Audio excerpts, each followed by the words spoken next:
New Jersey Center for Tourette Syndrome and Associated Disorders, its directors and employees assume no responsibility for the accuracy, completeness, objectivity, or usefulness of the information presented on our site.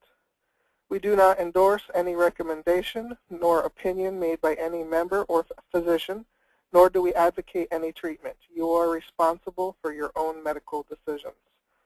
Now, I'm going to turn the introductions of our speaker to Martha Butterfield, Program Coordinator of NJCTS. Marty? Thank you, Kelly, and good evening, everybody. Before I begin my introduction of tonight's presenter, I would like to take a minute to call your attention to the slide on your screen promoting our Tim Howard Raffle. For those of you who don't know who he is, Tim Howard is a soccer superstar, the goalie for England's Everton Football Club. But more than that, he's a great friend to our organization, a Jersey guy who also has Tourette syndrome, and he has generously agreed to let us raffle him off. It's a great prize, 2 round-trip tickets from Newark to England, tickets to an Everton home game, and dinner with Tim Howard. For soccer fans, this is a great opportunity. The proceeds from the raffle will allow us to continue to offer a variety of programs for educators, families, and medical professionals that inform and educate, such as tonight's webinar on executive function. When the webinar is over, I hope you'll take a moment to log on to our website at www.njcts.org and show your support for the New Jersey Center for Tourette Syndrome by clicking on the Team Up with Tim Howard link. NJCTS recently experienced a 66% reduction in our funding. So this raffle is our opportunity to raise funds and continue much-needed services for those affected by this neurological disorder. If raffle tickets are not your thing, there is a donate button on our homepage. So either way, I hope you'll take a moment to show your support by purchasing a raffle ticket or making a donation. Now I'm going to stop sounding like a public television announcement and introduce our presenter for the evening. Thank you for your patience. Dr. Kenneth Schneider, Ph.D., is Professor Emeritus at Rutgers University Graduate School of Applied and Professional Psychology, where he has held a faculty position since 1976 and chair of the Department of Applied Psychology. He continues to teach and supervise at the graduate school and is director of the Learning Disability ADHD Evaluation Program of the Psychology Clinic. He has a particular interest in advocacy for developmentally disabled individuals and their families. He works extensively with students and is a popular supervisor in the areas of clinical work and dissertation research. His particular focus in working with college students with learning disabilities led to his development of a pilot study for Rutgers. Dr. Schneider is a practicing psychologist with Springfield Psychological Associates in Springfield, New Jersey, and is also a consultant to the New Jersey Public Defender's Office. So it's with great pleasure that I turn tonight's presentation over to Dr. Schneider. Thank you very much. I am very pleased to present to you on the topic of executive function, and I very much thank the New Jersey Center for Tourette Syndrome and Associate Disorders for making this webinar available, and particularly Faith Rice, Kelly Thibault, and Marty Butterfield for their help with my presentation. Many of you have emailed questions already, and I'm pleased to answer and respond to many of the questions, but I need to tell you that I cannot respond to questions that are specific to a particular person, mostly because I won't have sufficient information to answer the questions appropriately. I have also prepared my presentation to you with a very broad overview of the topic of executive function. This webinar will go for approximately 40 minutes, give or take a few minutes. That's an executive function for those of you who need to have a time function. And after my part of the presentation is done, then we'll do a question and answer component, and basically the webinar will be done at 8:30 tonight. In line We're with not seeing your slides. If you could pull up your slide presentation. I don't see them. In line with the topic of executive functioning, I'm beginning with what is known as an advanced organizer, which is actually... Dr. Schneider? Yes. We're still not seeing your slides. We're seeing your desktop. There we go. And if you could put that into presentation mode. Thank you. Okay. Sorry. Sorry for interrupting. Got it. Yeah. In line with the topic of executive functioning, I am beginning with what is known as an advanced organizer, which is actually a part of EF, executive functioning, because the advanced organizer prepares you for what is about to occur, and then you're able to use the advanced organizer actually at the end of the presentation as a way of reviewing the presentation itself by turning each aspect of the advanced organizer into certain kinds of questions, another actually type of executive functioning. For example, what did I learn about executive functioning tonight? Did I learn anything about what executive functioning is not? What interventions were mentioned, and what are some of the resources? So the advanced organizer is basically here to help you prepare for my presentation as well. It covers in an outline form what we're going to speak about. I begin by speaking to you about what is an executive function or executive functioning, and a few points to make with regard to executive functioning. It's very important to understand that this is an invisible process that is designed to help us learn almost anything. We don't see it, we don't smell it, we don't feel it. It's there, and it's very, very important to any learning process. Sometimes executive functioning is thought of as a learning-to-learn process. That's what the advanced organizer served as, is to kind of prepare you for the learning process to actually help you learn what you're supposed to learn. So there's a learning-to-learn quality to executive functioning.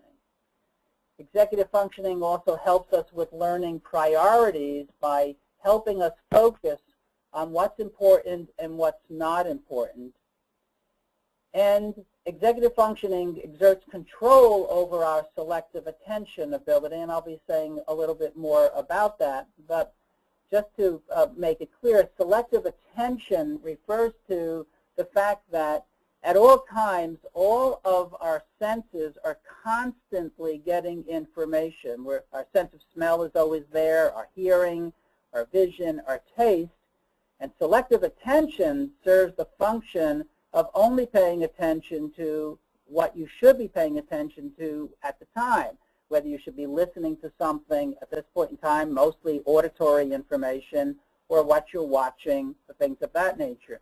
If selective attention were not working correctly, then we would be paying attention to what we're smelling, what we're hearing, what we're feeling, what we're touching. And there are some individuals who truly struggle with selective attention because they're constantly going between what they are smelling and what they are feeling as opposed to just focusing.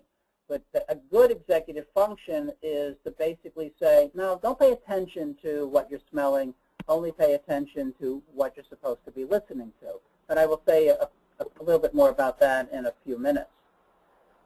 Also, executive functioning helps us engage in the learning activity automatically. Essentially, we do it, we don't have to think about what we're doing, but if a person has a problem with executive functioning and they don't do it automatically, then they usually miss out by not able to learn something.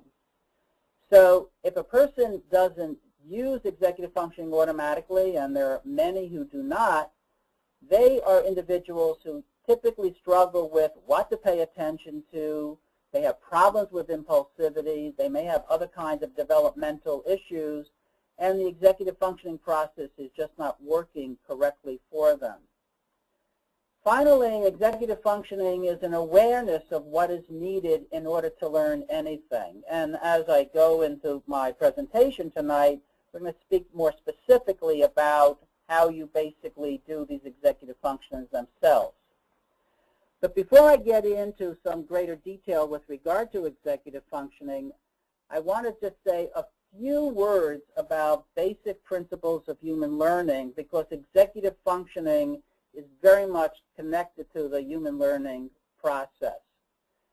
So we have to think about learning in terms of 4 basic processes. One is getting the information into the brain, and that's really what the senses do. They get information, they then take the information and organize it in a particular way so that it gets perceived correctly, and then ultimately it gets into the brain. Secondly, if we're going to learn something and we want to remember what we learned something, we have to somehow memorize what we learned something, and so you have to have the second component of learning is actually the process of memory or remembering, and that's actually, there are 3 parts to that. There's the immediate part, there's short-term memory, and then there's assigning what is necessary to long-term memory, and that's very difficult for some individuals who have executive functioning problems. Then it's making the information that we learned available in different places, so that if, for example, I'm teaching you about this executive functioning tonight, and you would only remember it when you're on the telephone or at your computer, and you don't take it with you when you leave this area or you go to another room, you're not making the information available in more than one setting, and it's very critical for all learning that when we learn something in one place, we're able to utilize it in another place. And there's some individuals who basically, when they learn something, they may learn it at home, and then they go to school, they actually don't remember it. They forget it, and that's an executive functioning problem where the information that was learned in place A is not available to them in place B or place C or place D. And there are some students where parents would say, he knew it when he was home, child goes to school, doesn't have it. That's not always an executive functioning problem, but it may be a problem of executive functioning when they can't do it. And finally, a very important part of learning and doing something again and again is really getting good with the information. And that is what psychologists call being highly differentiated. It means really becoming an expert in the use of information. And the only way that occurs is when you overlearn something and you keep on working at it and working at it and working at it. Elite athletes know this, and a lot of skilled learners know this. You're never going to get good at something unless you spend a lot of time with it. There are a few very, very fortunate individuals who basically can be exposed to something only one time, and it stays with them forever. And they may even describe it as being unfortunate because everything stays forever, and you don't always want everything to stay forever. But these 4 parts of the human learning process, getting the information to the brain, remembering the information, making the information available in different places, and getting really good at it, is the way practically everyone learns. So where does executive functioning fit with this? Actually, executive functioning fits in every one of the steps, but for most people, the most important part of executive functioning is at the part where the information has to get to the brain. And in order for it to get to the brain, some people do executive functioning without ever thinking about it, and so they automatically use strategies to help them remember. And many of you who are in the audience may do this automatically, and you may do this with what are sometimes known as mnemonics, or figuring out a good way to learn something, as in a way to spell something or to remember someone's name. It's a strategy that helps us remember.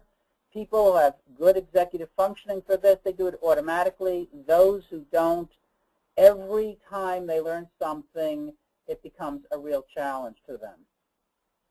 Executive functioning also helps us organize how and what we learn.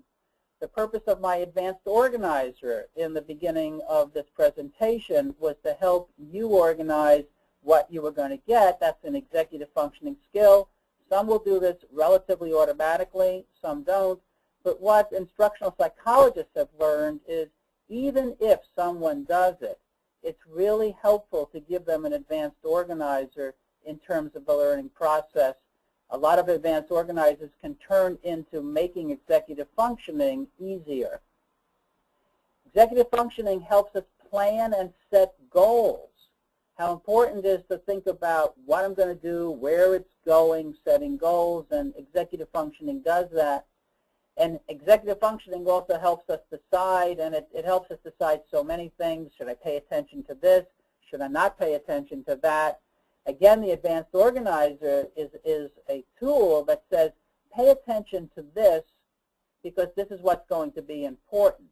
Those who have good executive functioning skills do that automatically. Those who are just learning it don't do that, and then the learning task becomes a great chore. Executive functioning is like a self-monitor that is an internal parent, a teacher, a mentor, a kind of a Jiminy Cricket that you carry along with you, constantly speaking with you. Did you do this? Did you think about this? But it doesn't nudge. It doesn't say it with hostility. It basically uses a very calm voice. It helps you get through whatever you need to do. And it's a very important part of the learning process to engage in self-monitoring. Executive functioning helps us get going when the going gets tough. It helps us problem solve. It helps us make the decision that we have to do. And those who struggle with executive functioning sometimes are so overwhelmed with what they're going to do that they actually frequently give up and rather than accept the challenge because they're feeling overwhelmed by the process. And that's a good sign sometimes that the executive functioning has not really kicked in appropriately. Very important part of executive functioning is timekeeping. And it's timekeeping having to do with a sense of the past, a sense of the present, a sense of the future. I once had the opportunity to interview an adult someone around age 25 who had zero sense of time. He could not, if you were to say to him, I'll be back in 5 minutes, it had no meaning to him whatsoever. Zero. Constantly late, and running over or missing things because of no sense of time whatsoever is actually for a condition that has been found to be part of a learning disability, a kind of an achron, a kind of an inability to understand the concept of time whatsoever, can't read it, can't feel it, doesn't understand it whatsoever. Executive functioning helps us pace learning and effort, and this is very important. If I'm going to have an assignment that's due in a week, how do I split it up into parts? How do I decide what to do on one day versus what I decide to do on the other? And individuals who cram a lot very frequently have very poor sense of pacing and learning and don't know when to put the effort in. For example, in learning, there's a lot of research that says you should never cram. Well, you can't tell that to most college students. You should learn a little bit, space it out, go to the next thing, and executive functioning actually helps you do that. If you don't have good executive functioning skills, you don't think about it, and hence you end up doing a lot of cramming. Executive functioning also asks us to question what we are learning. If I go back again to the advanced organizer, I said one of the ways you would use an advanced organizer is to turn the bullets into questions. And so if you're about to read something, you might say to yourself, well, what am I about to read? Is it fictional? Is it non-fictional? Is it going to be a satire? Is it humor? Will it have a lot of metaphors in it? Do I have to pay attention to the metaphors? And that's a very, very important process of executive functioning, of essentially helping us question what we are about to learn. And it's turning very simple things like a heading into a question and figuring out what to do with it once you do that. So executive functioning prepares us for a learning task. It gets us ready to do it, and it makes us so much more efficient when we engage in the learning task. When a student asks me, Dr. Schneider, what kind of test are you going to have? Is it going to be multiple choice test? Is it going to be essay questions? How many questions are going to be on the test? What's going to be emphasized? What's not going to be emphasized? Essentially, students who do that are engaging in an executive functioning process. Some people say, I don't need to do that, and a lot of people say, gee, I really thank you for asking the question because I would not have felt comfortable in asking the question. So it's very helpful to have turned things into questions and being prepared for a learning task. And finally, executive functioning serves as a checklist at the beginning and end of the day. I had an opportunity once to work with, again, an adult, someone who's actually a teacher, and this person did not have a very good sense of how to get through his day. I had to actually create for him a checklist that basically told him, first you do this, then you do that, then you do this, and this is how much time you need to spend doing each one of these activities, and et cetera. Things get done in that particular way, and he finally got the principal off his back who said, when are you going to hand this in, when are you going to do that, and things of this nature. So good executive functioning is a checklist to basically get us through the day, and also to think about the day and think about the week as it's coming up. So this is all part of the executive functioning process itself. Let's talk about what executive functioning is not. I've kind of said what it is, but it's also important to talk about what it is not. It's very important for everyone to understand that executive functioning is not very well correlated with intelligence.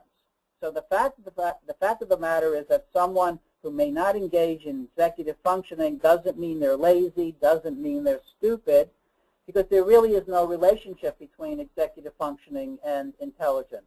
There are very smart people on an intelligence test who have great executive functioning skills. There are very smart people who don't have very good executive functioning skills. And so they don't necessarily go together.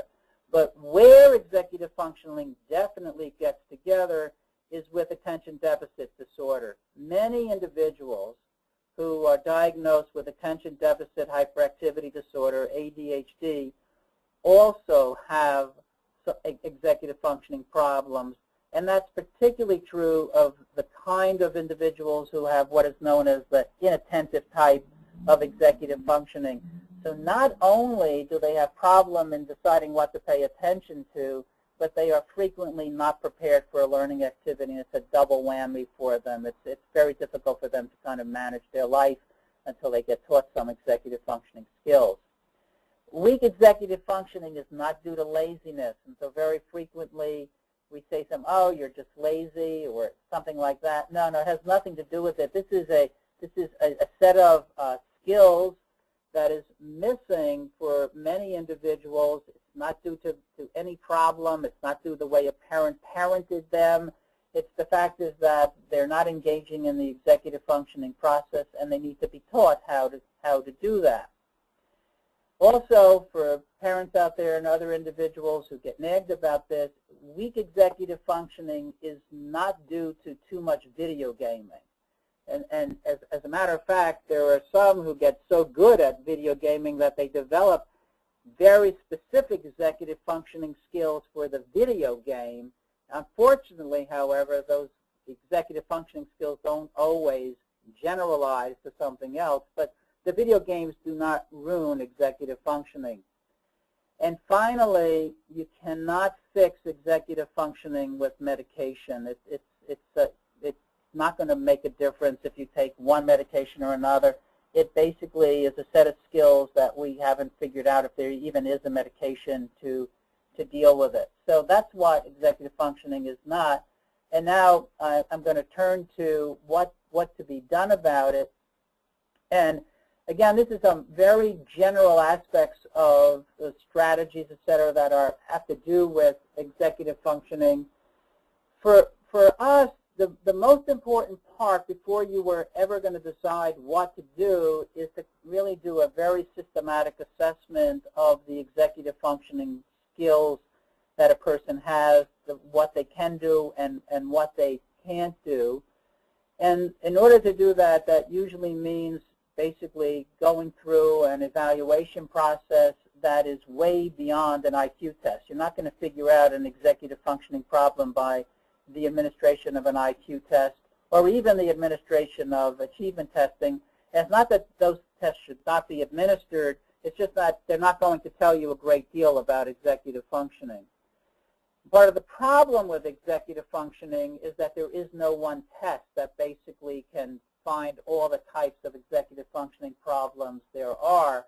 And so in order to do a kind of a systematic executive functioning assessment, you have to meet with someone individually. There are some tests like the Dallas-Kaplan Executive Functioning Scales, that's sometimes known as the DKEFs, that's capital D-K-E-F-S test. There are also normative checklists. That basically means that there are checklists where we can compare how your executive functionings compare to those who have either executive functioning problems and those who don't have executive functioning problems.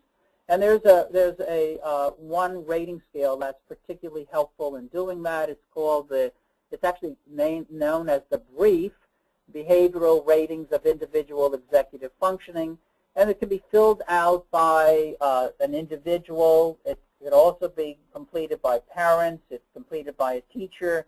And in a pretty complete assessment, you want to get the input from parents, teachers, the person, or anyone else who knows the person fairly well. And by using the brief, you begin to get that because it gives us some information about how you compare and the specific kinds of executive functioning problems you have. And so once you kind of go through this kind of an assessment, you pinpoint this, then you can start to be more attentive to the nature of the executive functioning problem and then what to do about it. But I'm going to speak now more specifically about different kinds of interventions that have to take place. And I'm going to probably overstate this, can't say this enough, and that is that to teach executive functioning skills correctly, they have to be taught directly. That is, you would not want to teach someone about executive functioning and expect them to develop executive functioning skills by either one, telling them that they have to do this. If you just tell them, it's not going to help. They're not going to learn the executive functioning problems indirectly, so you can't expect someone to kind of pick up executive functioning by osmosis and says, well, I engage in executive functioning. You watch me do it. How come you don't do it? A lot of people kind of talk about that. See, I do this well, so how come you don't do this well? As though someone's supposed to learn it. Part of the problem with executive functioning, people who have problems with executive functioning, is they don't learn well indirectly. They have to be taught very specifically. And so you just can't tell them, you can't expect them to get it automatically, and you can't be very subtle about executive functioning. Executive functioning teaching has to be loud, clear, repetitive, bold. It has to have everything, and it has to be pinpointed to the individual. So large group approaches to executive functioning are very typically ineffective. Some very helpful components of executive functioning strategies is to actually produce a checklist that will help a student. And it's a checklist that could be in many, many places. It could be a checklist of what to do right after you get up in the morning, what do you do before you leave the house, what do you do when you enter school, what do you do when you enter your classroom, where do you have to take this? Remember to empty out this. They need to have a checklist. And part of the problem with folks who have executive functioning difficulties is sometimes they don't remember to look at the checklist. And so they sometimes need a prompt to basically look at the checklist itself. So it's very good to kind of But the same checklist in many places, you don't yell at them, you don't scream at them, you basically say, where is it? And it's typically not helpful to have on a checklist at any point in time any more than 5 things.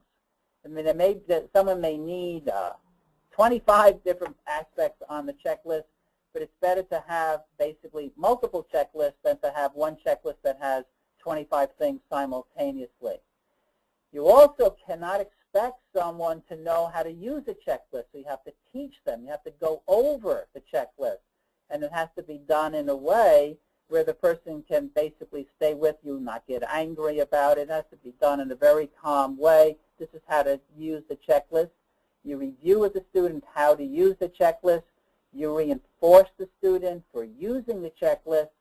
And in most cases, you actually reinforce the student for approximations of the checklist. No one's going to basically learn how to use a checklist overnight, particularly those, if you have an executive functioning problem and you need a checklist, you absolutely need to be reinforced for even if you do half of one thing or part of it, even to the point where, gee, I'm glad you looked at the checklist, so let's see what happens and then find out, well, what happened after this. But it has to be done again and again, and you need, if you're involved in this process, you need to know that it's going to take time for someone to use a checklist again and again. I know folks where actually husbands and wives do this with one another, where there's just a reminder, and it's better than a nag. And it's sometimes keep 3 things on that particular checklist and leave it at that point with regard to what needs to be done. The next thing to do is that if you're going to get involved in executive functioning, you have to have specific rules in many places, including on a student's desk, what needs to be done. In a sense, it's like a checklist, except it's what has to do with what the rules are. And it may mean such a rule is when the teacher is with other students in a small classroom, and you're at your desk alone and the teacher's not with you, this is what you should be doing, so that you're telling the student precisely what he or she needs to do, and the student needs to be reminded of that. Again, just like with the checklist, you have to review the rules with the student many times. You rehearse the rules with the student. You reinforce the student for rule compliance, and you reinforce approximations of rule compliance. This aspect of rehearsal, reinforcement, and reinforcing approximations, very important component of teaching executive functioning skills. And you'll see this happen in several of these helpful strategies that we're working on. I mentioned earlier that executive functioning skills may not generalize without specific instruction. And so if someone were to learn something at home and they're expected to perform something in school, believe it or not, it is actually better if you can basically learn it at home and also learn it in school in both places. You cannot assume that the information is going to basically generalize. There was a recent article in the New York Times that actually said it's much better off when learning takes place in multiple rooms in the first place. So when someone is learning something at home, it should not be just learned in the kitchen. It should be some of the instruction in the kitchen, sometimes in the living room, sometimes in the bedroom.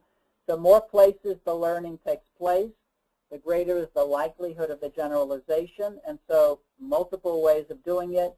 Learn it in several places, but you also have to learn it in school. So this is, you never can assume that generalization is going to take place with folks who have executive functioning problems. Finally, on this part, executive functioning skills are linked to specific instructional material. So if you learn an executive functioning process for reading, don't expect that that person is going to use the same process for math. So once again, this is not generalizing. So you can't say, I just taught you that. How come you don't remember it? No, you have to know that folks who have executive functioning problems don't generalize. And there are very specific executive functioning skills that go with reading, go with math, go with social studies, and go with writing assignments. And interestingly, teachers very frequently speak about this, but they speak about it to a large group, and the students who have executive functioning problems don't pick up on it, and then they get lost because no one has taken the time to be specific. And so very frequently, executive functioning instruction has to be individually done by someone who says, okay, we're now going to do the reading, and this is the way to go about using executive functioning with reading. I'm constantly aware of when a student is reading, of whether or not he or she is actually engaging in executive functioning. So sometimes I will say, gee, before you read that, what did you think about? Did you have any sense of what you were about to read?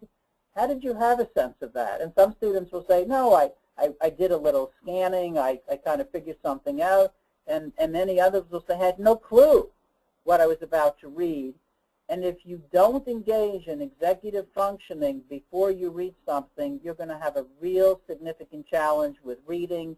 You're not going to know what to prioritize. You're not going to know what to look for. And so you have to help. And again, there should be this checklist, this reading checklist of what to do. And a very common executive functioning check is to say, before you read this, think about what you're going to read. Think about the title. Turn the title into a question before you read it. After you read it, ask yourself the same question again, just take the title, turn it into a question, and then review it with yourself. And if you can get someone just to do that itself, that would be very, very helpful to do. Or you're going to pinpoint something. You're going to say, this is the play about Hamlet that's written by Shakespeare. There are a lot of individuals, and as you read this, I want you to pay attention to the following. And so you basically provide some of the executive functioning guidance, and then you go over this again and again with the student as he or she is learning it. And with math, it depends upon the level of the math, obviously, that you're doing. You basically have to say, well, what do you need to do before you do the math? Does your teacher want you to provide all the work in addition to the answer? And you have to say, well, remember to do all the work. The answer is not going to be sufficient enough to do this. Is it important for you to line up the numbers in the right column? How can we help you do that?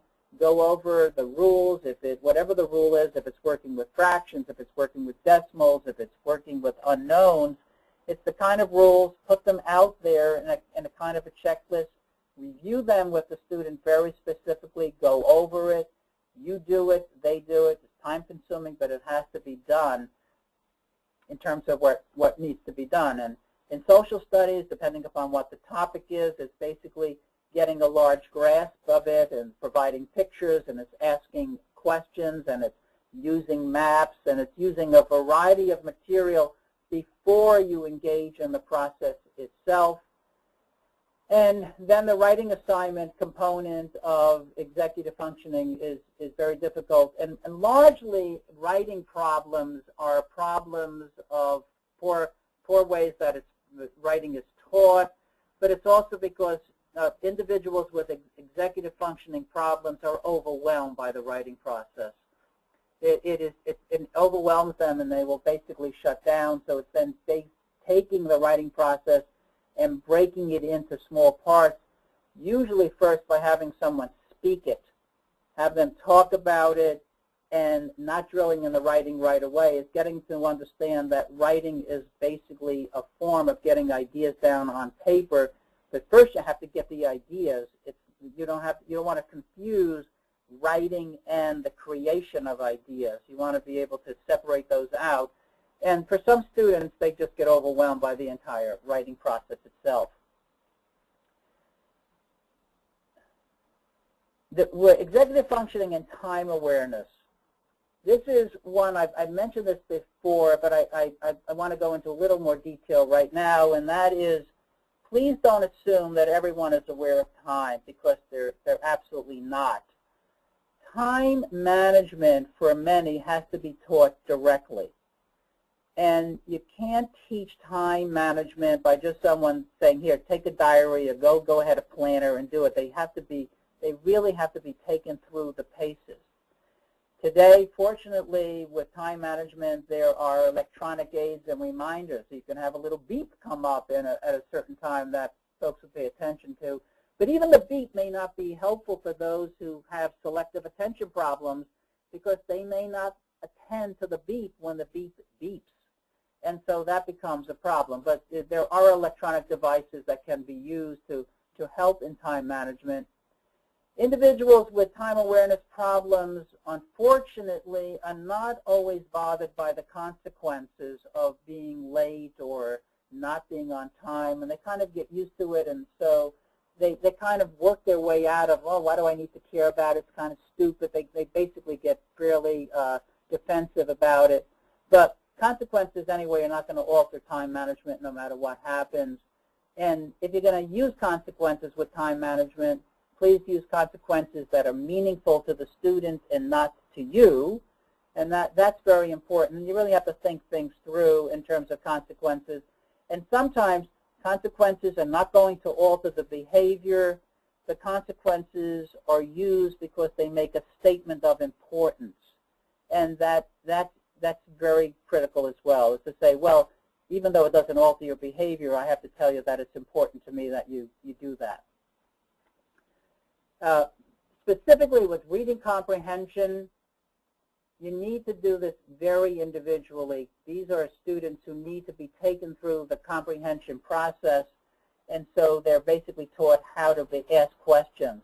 And I spoke a little bit about this before, but you need to teach the student how to think about a passage before the passage gets read, and you need to teach the difference between skimming something and scanning something. And most people don't know the difference in terms of if you're going to skim something, you hardly read it. And if you scan it, you're really looking for particular clues in terms of what to do. And you can teach that. You say, well, that's an important part of reading. You basically are going to scan it. You're going to see what it's going to be, how long it is. Is there a bold space here? Are there places where I might be able to ask questions? Is it broken up into long paragraphs, short paragraphs? How do I pace myself as I read it? All of that has to go into the process of reading comprehension. You actually can't teach reading comprehension. You can teach the executive functioning part of it, but the rest of comprehension is rather automatically, and it's largely due to language capability and intellectual capability itself. So this is a little bit more on what to do about reading and turning boldface items into questions, and then reminding a student that reading should make sense, and if it does not make sense, then you have to ask yourself, how come it doesn't make sense? And that would be an executive functioning. So I just read something. Do I say to myself, huh, what? As opposed to going on to the next sentence. Because if it's written well and it's read, you should be able to make sense out of it. And if you can't make sense out of it, you try to ask yourself the question of how come I can't make sense out of it. Here's what to do with regards to some suggestions about math, and that is, again, direct instruction with direct feedback, neutral, helpful, no blaming. Many students with math problems and executive functioning problems have difficulty memorizing because they don't have a strategy for organizing what they're going to memorize. And a good instructor, a good tutor, good teachers basically know how to make something fun when they memorize, what amount to memorize, and things of that nature. And please understand that even if a student were to learn that 4 times 5 is 20, they may not know that 5 times 4 is 20. That's lack of generalization. So they have to learn the fact 4 times 5, and they have to learn 5 times 4. And so that's a point about how things don't generalize. And so very frequently in the beginning of learning something, you say, well, I just taught you that. I just said, well, 1 plus 2 is 3.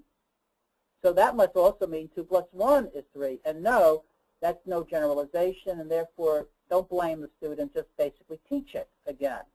Use variety, use frequency, and then the big bugaboo is that math word problems have to be taught very differently than kind of calculation.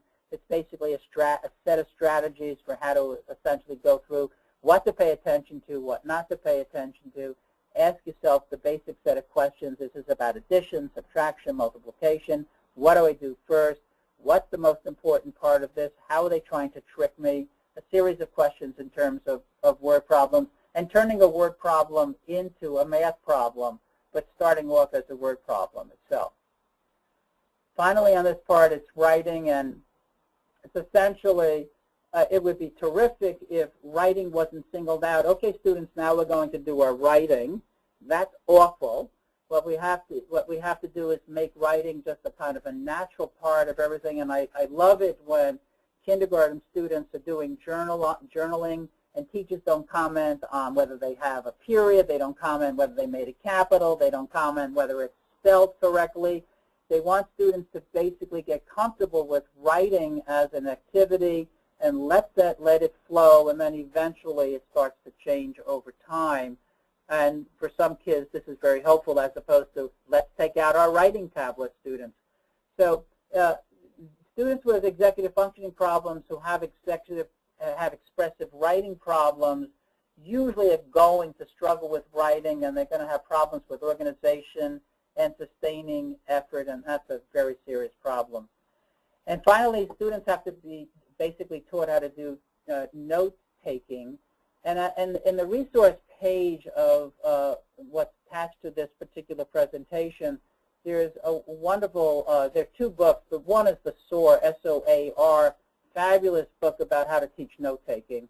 And so it's something to be aware of. And do not assume that a student's going to learn how to take a note, because most people have no idea how to do note-taking. And it's very difficult if you have executive functioning problems to basically pay attention, write down, and listen at the same time. And very frequently students will say, I cannot take notes when someone is talking because it interferes. And that's good. That's good executive functioning for someone to know, which also means they have to get someone to either give them the notes, or that they audio tape it, or they find another way to get the information, or use one of the real smart, the assistive technology today, which is really fabulous in that it will record what was being said while you're writing something, and so it kind of takes over your process while you're doing it.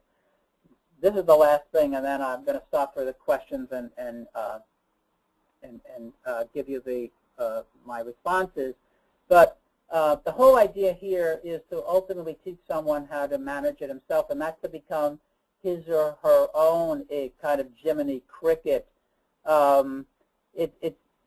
Teaching self-management is very difficult.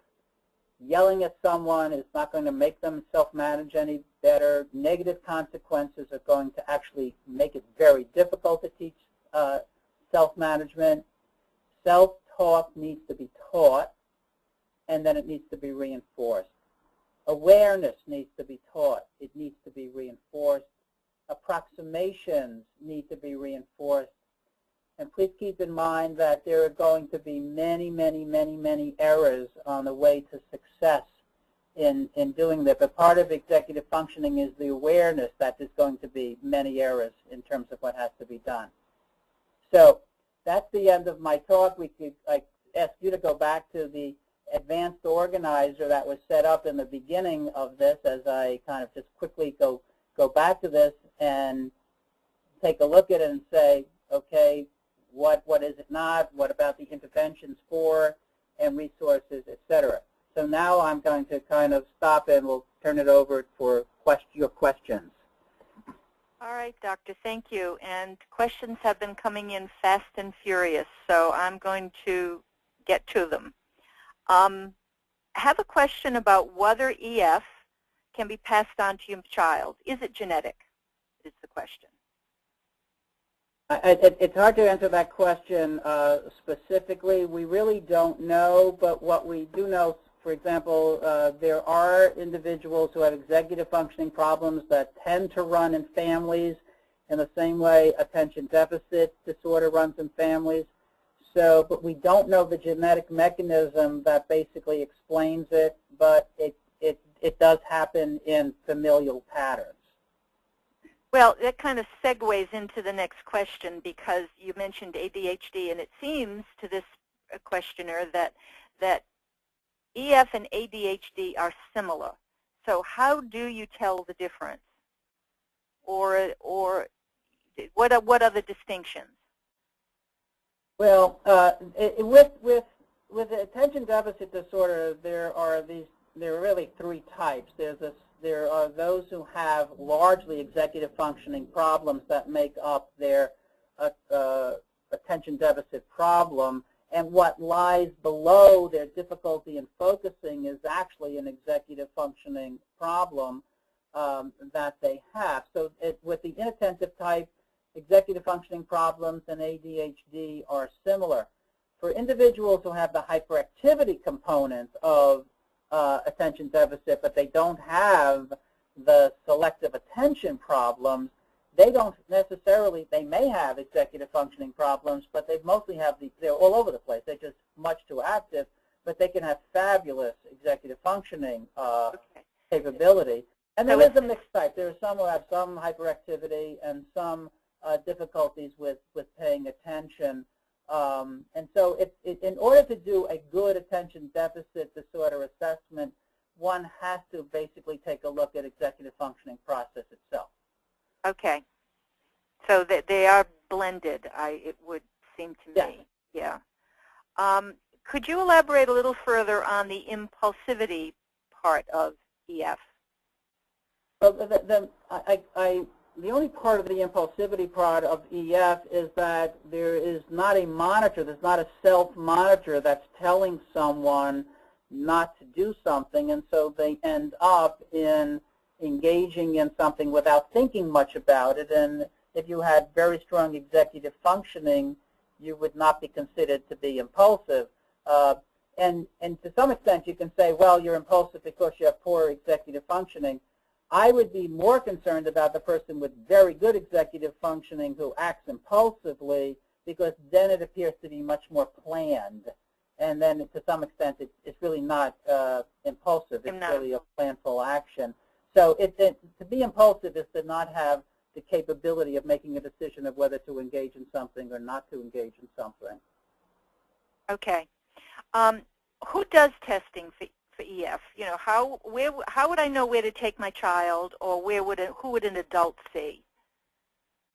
Well, it's a good question, and I know there are members in the audience are from probably every state in the United States of America, and I don't know the specific name. I'm more aware of what happens here in the metropolitan area, but I think that's more about what kind of professional would you see. You know, that's where I think this question. The professionals would typically be a psychologist who essentially does either neuropsychological assessment, someone who's a neuropsychologist, or a psychologist who does psychoeducational assessments, or a learning consultant who does educational assessment, who does also know about executive functioning. So it's worthwhile in your checklist, if you're looking for someone, is to ask them about whether or not they what they do executive functioning testing. And you already know that if you say, for example, do you administer the brief, or do you use the Dallas Kaplan in this, and just ask the right questions to ask. And those would be the typical professionals who would do the executive functioning assessment. Okay. I have a parent with a child who gets easily frustrated with school projects and gives up. If this is an executive function, what kind of an encouragement can a parent give a child who just wants to, you know, throw the papers in the air and walk away? It's a difficult question to answer in general, because my sense is if a child is giving up, you try to figure out, well, why has this child kind of learned to give up and not to sustain the attention? And it may be an executive functioning problem, we'd have to kind of do an assessment to figure out if that's an executive functioning problem, or is this a child who's just trying to avoid something, which is not necessarily an executive functioning problem to do. And you hopefully, if it were an executive functioning problem, you then really want to take the child back to the beginning, work with kind of checklist, very small approximations of what needs to be done, and to get the child to kind of be okay about doing something in kind of small steps, and take the child there. And what's very important is the emotional tone in which it's done, and the fact that there's got to be a total absence of being critical of the child or yelling, things of that nature, which is very difficult sometimes for parents to do. And I frequently say to parents, if you can't do this neutrally and you can afford it, get an independent party to teach your child, because it will be well worth it in terms of the relationship itself. But it really has to be figured out why the child is not getting it done. Okay. It seems to me that the teaching of executive function, it needs to be really done at home and reinforced in school, because you've made the point that it can't be done in a large setting. So it doesn't seem like a teacher is doing this. It seems like it's being done at home and then reinforced. My preference is actually it would be done in both places if it could be done, because it would be more helpful if it's done that way. But in order for it to be done in school, it clearly would have to be done in a kind of as close to a one-on-one possibility, or a very, very small group, maybe a group of 2 or 3, not much larger than that. And yes, done at home or done in some kind of an individual office somewhere where it would be done. The more places it's taught, the more likely it's going to be learned. And so the more places we can get it going, the better. And it definitely has to have a home component to it. And parents need to be taught how to go about doing it. Yeah. You mentioned in your presentation multiple locations, and that you just touched on that again. It needs to be taught, multiple locations of learning. So it's the kitchen or the living room or the family room or whatever.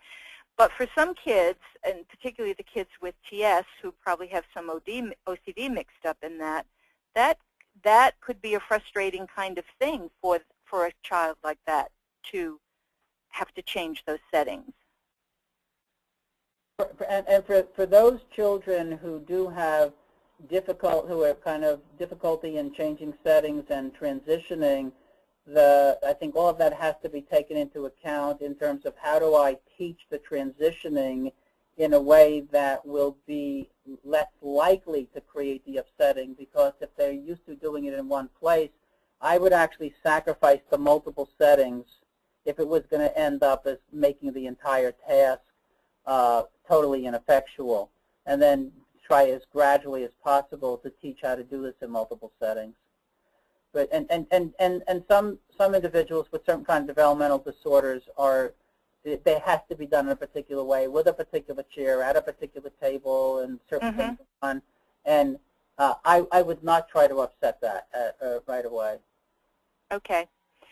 You've mentioned a lot about checklists and so forth. Do samples of checklists appear in any of the resource materials you provided? And they will particularly appear in the SOAR book that I mentioned earlier. That's a fabulous book. But you will also find them in the first book that's mentioned by Dawson and Guare. It's the Smart but Scattered. It's fabulous set of activities and strategies to do. It's a terrific book. So it will be in there. The SOAR Study Skills book has it. And this book by Kohlberg and Maddow in terms of ADD-friendly ways to organize your life. And this is ADD-friendly. So it's really considering what you have. So you will find great resources in this particular set of material. Okay, great. A child with executive disorder, could they be successful, for example, in math, but not in writing or reading, and they're able to focus on one and not the others? Yes, it's not uncommon, because as I mentioned earlier, this executive functioning needs to be taught specific to a particular a kind of a learning task. And so it's absolutely the case where someone will be fabulous in math and awful in writing or awful in reading, or vice versa. Okay. If someone has weak EF and using lists is helpful, does the repetitive use of a certain list eventually kind of imprint in their mind, or do they, so what happens? Or do they have to keep recreating the list? Typically, yes. You cannot assume that the repetition is going to end up as imprinting. If the fact that they don't learn it is a sign of the fact that they have executive functioning problems. So the list needs to get there eventually, and I can't say for who when the eventually will occur. Eventually, there will be. I got it. And if you keep the list short enough, it's actually more helpful to ultimately getting it imprinted. Okay. Is there an optimum age at which to begin to focus on these EF skills? Yeah, roughly around grade 5 is, so it's around age 10 and then above. And the most difficult time to do it is in that early adolescent time. And then it returns at an optimal time is actually later in high school, and college students are wonderful. They're really, they can get all over this stuff. So it's good to do it around age 10, but it's always good to kind of practice it, mimic it, and work with it, but more specific instruction roughly around age 10. Okay. The benefits of testing for EF, and what will the test show? Like how? Tell me a little bit more about the testing part of it. Well, the idea here is to kind of pinpoint the areas of the executive functioning problems that are there. It's trying to figure out, is this a strategy problem? Is it an approach to memory problem? Is it a difficulty with time problem? You want to essentially try to figure this out, and the brief and the decaps try to get that organized. And then once you figure that out, you then have an area to focus on with the in terms of what to do with the instruction. So it's to avoid the gunshot, trying to do everything, and to try to make it much more specific. If you know already where the executive functioning problem is, you don't have to go through it. But you can't assume because of an executive functioning problem in one area, it's actually going to be in another area. So it's mostly to kind of figure it out and get a map so you can then figure out what to do also. All right, we're almost out of time, but I have a question that is kind of interesting, and it's mentioning that the skills you described seemed common to some degree to a lot of people. So why is this considered a disorder? And could you talk about that a little bit?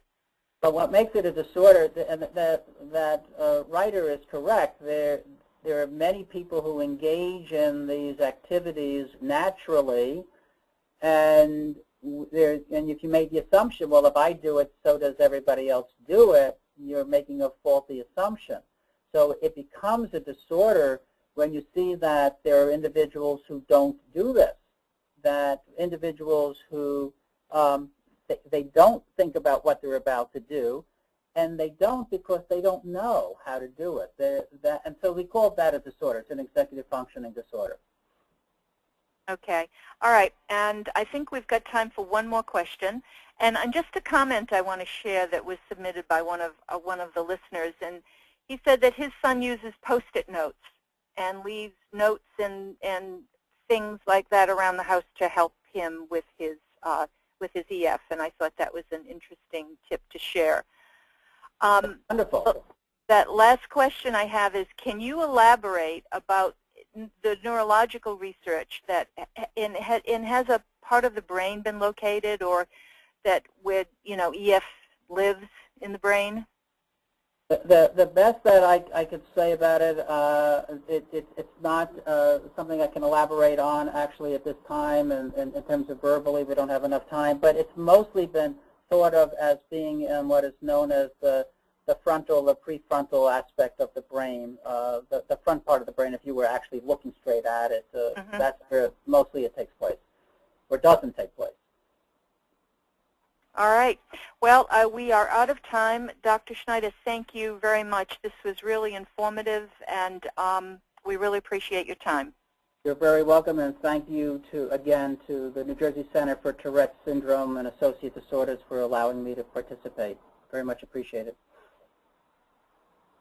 Thanks, everyone, for joining our webinar on executive function. There will be an exit survey as you exit the webinar, which please fill out this evaluation. And the discussion board is now open and will be open for the next 7 days on the NJCTS website for any questions that you didn't get answered.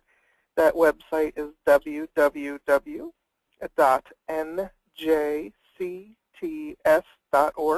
It's under calendar, under Wednesday webinar series, and you can click on the chat board from there. Also, an archived recording of tonight's webinar will be posted to our website shortly. Our next presentation, Learning to Embrace the Present Moment, Mindfulness Practice and its Applications for Individuals and Families, will be presented by Dr. Ken Burney, and it is scheduled for May 25th. This ends tonight's webinar. Thank you, Dr. Schneider, for your presentation, and thank you, everyone, for attending. Good night.